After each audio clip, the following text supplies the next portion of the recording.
Hey, it's Liberty and I make videos about books, history, archaeology and life. Now, I've been buying my Christmas gifts and I thought I would make a video recommending 12 books that I think would make great gifts for anyone in 2020. I am going to be focusing on fiction because I feel like this is just a year that we need to be somewhere else, or most people would want to be somewhere else. I've tried to recommend as widely as possible, not just well-known but also hidden gems that I've read and loved. Anyway, if you enjoy these recommendations, let me know. Let me know what gifts you are buying, any recommendations for me. Do like this video if you like it, and do subscribe if you want to see more bookish history, archaeology videos from me. I have 12 prompts and let's just get right into it. The first prompt I've written down is a book for a Christmas treasure, and I've gone with The Toymakers by Robert Dinsdale. The Toymakers is set in London in 1917 in the Emporium. It is a magical toy shop run by Papa Jack and his two sons, Emil and Casper. It opens at the first frost of winter every year and is every child's fantasy. Toy soldiers that actually move and fight each other, like animals that can move and come to life. The story starts as Kathy Ray turns up looking for a job and a home. You follow all the characters as they move into the First World War. It may seem like a kid's book, but it's not. It's in the adult section of bookshops. Storygraph tags it as emotional, reflective and slow-paced, which I would say it's more medium-paced myself, but loved it. I think it's a great recommendation for anyone to read at Christmas. My second prompt is for a fan of dark academia, and I am recommending A Secret History by Donna Tartt. It's set in a New England like elite college, and it's based around this group of students who are classic students, and they have this really charismatic professor. A new student joins their little group, and there's murder, there's mystery and intrigue. Their vibe is all about living a superior life based on like classics and philosophy and all this kind of stuff. But I mean, a couple of them I think are quite rich, so there's also that level of entitlement there too. It's very dark. Obviously there's murder, and it's very it's an enclosed world, which gives it a really timeless feel. Storygraph labels it as dark, mysterious, tense and slow-paced, but it's so well written. It's honestly one of the best books I've ever read.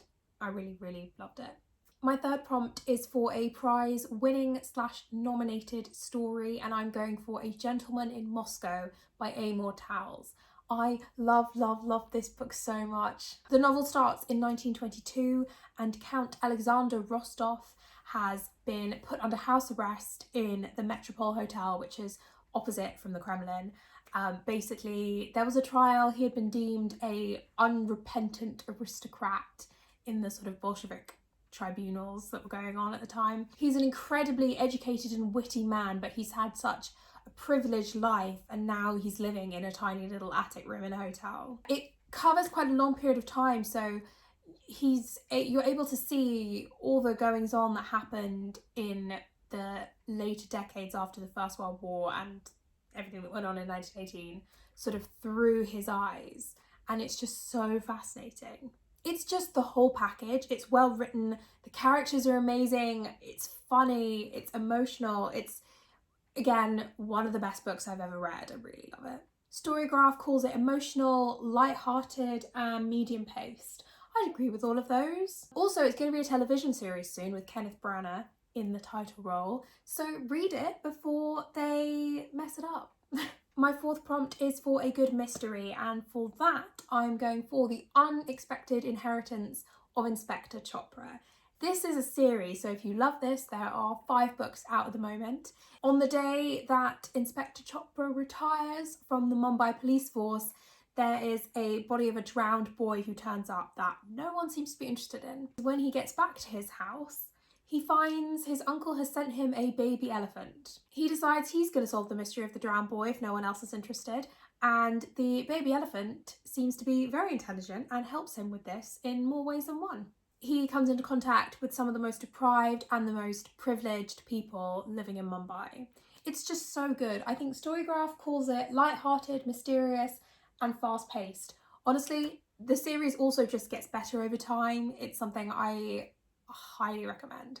My fifth prompt is a book with some medieval frolicking in it, and for that I've gone for The Summer Queen by Elizabeth Chadwick. Now this is the first in a trilogy, and it's all about Eleanor of Aquitaine, whom I love. The novel begins in 1137, I think. She's 13 years old. She is the heir to the Duchy of Aquitaine, and her father dies, and she's married off to Louis, who's the Prince of France. And then a week after her marriage, he becomes king, and so she becomes queen. It's all like the first book is her navigating the French court and her marriage. So she's very much a fish out of water. I've read 2 books out of 3, and I'm debating whether or not to buy a physical copy of the third or just carry on with the ebooks like I have. You know. Storygraph calls it emotional, slow-paced. It's just a really solid, great historical fiction novel, and it will teach you a lot about that period of time and Eleanor as a person, and she's pretty amazing.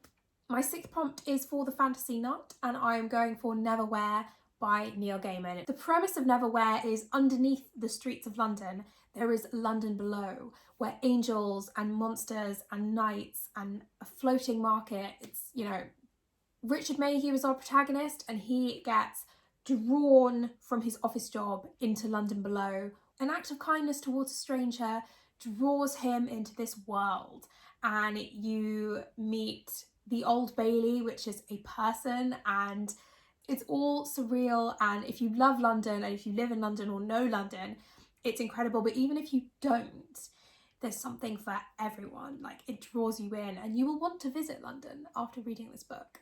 It is a classic of the fantasy genre, and Storygraph labels it adventurous, dark, light-hearted, and fast-paced. Neverwhere is one of those books that can just be dark and light-hearted at the same time, and it just makes total sense. My 7th prompt is for a twisted time narrative, and for this I'm recommending Out of Love by Hazel Hayes. Out of Love is a love story in reverse. It starts with our nameless protagonist who is giving belongings back to her recently ex-boyfriend Theo. As you go back in time, you see their relationship, the milestones, but you also see the cracks, which points to trouble down the road. So it's really like, someone's called it a post-mortem on love. It's such a cathartic and emotional read, but it's so universal because love, heartbreak, grief, navigating life is just such a universal, everyone can relate to something in this novel. And Storygraph has labelled it emotional and slow-paced.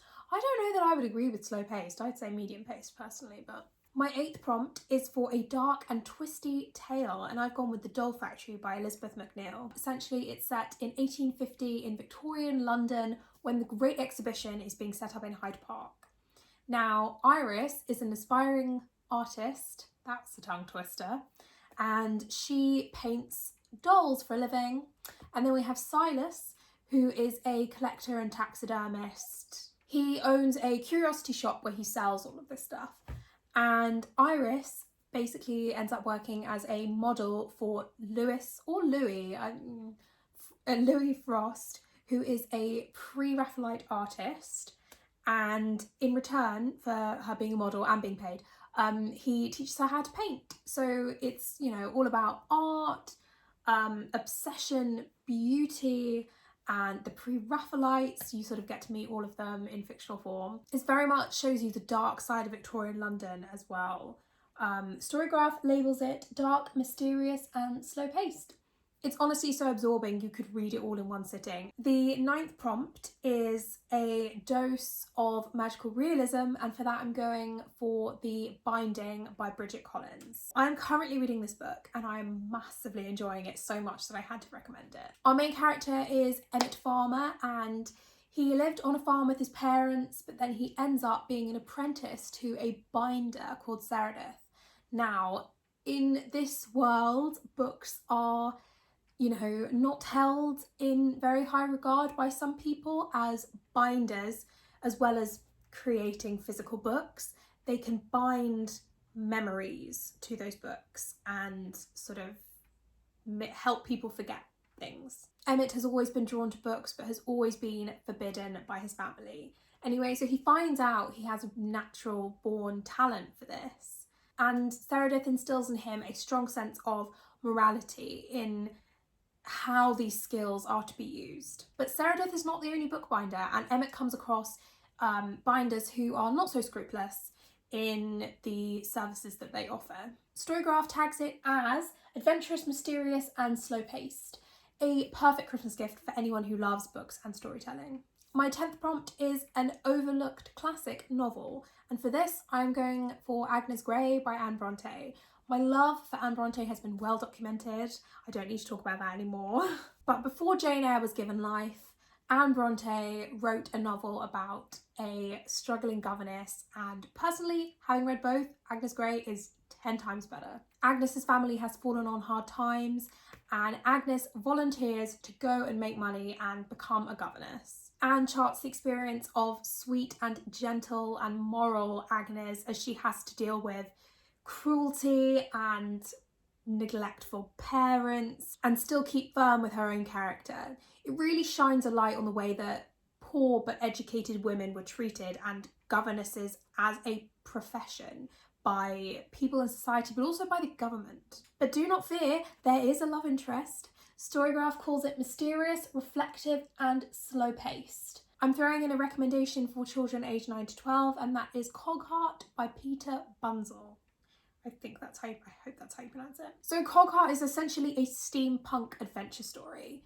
For most of her life, Lily, who is 13 years old, her father, who is an inventor, has sort of hidden her true identity from people. She finds herself at a finishing school, which is a far cry from her normal life. You know, she reads Penny Dreadfuls, she loves adventures, that kind of thing. She meets Robert, who is a clockmaker's son, and when her father goes missing, the two of them, along with her mechanical fox, they set off to find her father and escape from the silver-eyed men who are following them. Storygraph calls it adventurous, light-hearted and fast-paced. Look, I read it as a 24-year-old, 23-year-old adult, and I really enjoyed it. So it's good for anyone of all ages. And it's a series as well. There's at least 2. I think there might be 3. My final prompt is for anyone who wants to read about a pandemic. And for that, I'm going with Cinder by Marissa Meyer. Now, I had heard a lot about the Lunar Chronicles, good and bad, over the years. And I initially, when I was hearing about it, thought, oh, fairy tale retelling. Then 2020 arrived and I was like, ooh, fairy tale retelling. Cinder is obviously based on Cinderella and with a sci-fi twist. Cinder is a cyborg and a mechanic who lives in New Beijing. It's, you know, futuristic. There's been a huge plague and no one knows how this disease spreads or really how to treat it. She meets the handsome Prince Kai of the Eastern Empire, I think they call it. She is drawn into the Earth's struggle with the moon and the Queen of the Moon. Storygraph labels it as adventurous and medium-paced.